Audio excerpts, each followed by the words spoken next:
So much extra time at home over the past year has forced us, many of us, to take up new hobbies. And I even did this once. All right, well, baking. I baked.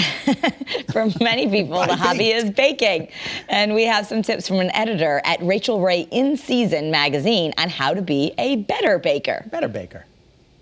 The next time you're making cookies, we encourage you to make a double batch. It doesn't take much extra time up front, but we assure you that you'll be so happy when you find them stashed in your freezer. It's really easy to do.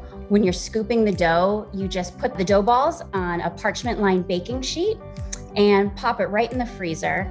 Once it's frozen, you'll transfer that dough to a resealable plastic bag. And when you're ready to bake, all you have to do is take the dough out, put it on the parchment, and stick it in the oven. You can bake it just as you normally would, just add a few extra minutes of time. If you're anything like me, your bananas end up turning brown before you finish them. But there's no need to worry about that. In fact, sometimes I even let my bananas go brown, knowing that I'll want to make banana bread in my future. So what you'll do, once they go brown, you'll just pop them right in a resealable plastic bag, peel and all, and throw that in your freezer. When you're ready to bake, you'll just take the bananas out. You can put them in a bowl, allow them to thaw, and then you can squeeze the fruit right out of the peel and mash it, and you're good to go. So you can build your pantry like the pros. Take inventory of what shelf-stable baking supplies you have and the ones that you don't, such as flour or sugar or baking soda, even dried fruits or nuts. Make a list. And then every time you're out shopping or you're making your grocery list, add 1 or 2 of those items, and then you can store those away for future use so you're ready. Another thing we like to tell people is to always have a few sticks of butter in the freezer, so then you're ready to go. So we've all been there. We've started a recipe or we are planning on making something, and all of a sudden we realize that there's an ingredient that we don't have.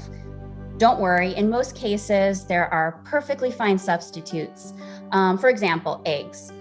So there's lots of ingredients that can substitute for the moisture and binding power that eggs provide. For example, you could use applesauce, or in some cases you can use mayonnaise, and you can even use some of those mashed bananas. Also, for baking soda, if you don't have it, you can use baking powder if that's something available to you. You just have to use 4 times the amount that the recipe called for. Last is I don't have buttermilk. And a lot of baking recipes do call for buttermilk.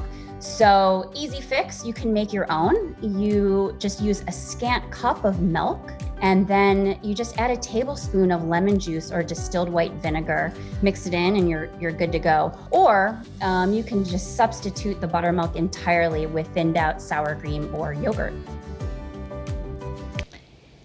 Good to know. That happened to me the other day. I had to use applesauce because I was out, and it was okay. Not quite the same, but yeah, me too. It was fine. For more baking tips, head to RachelRayMagazine.com. I didn't bake this week.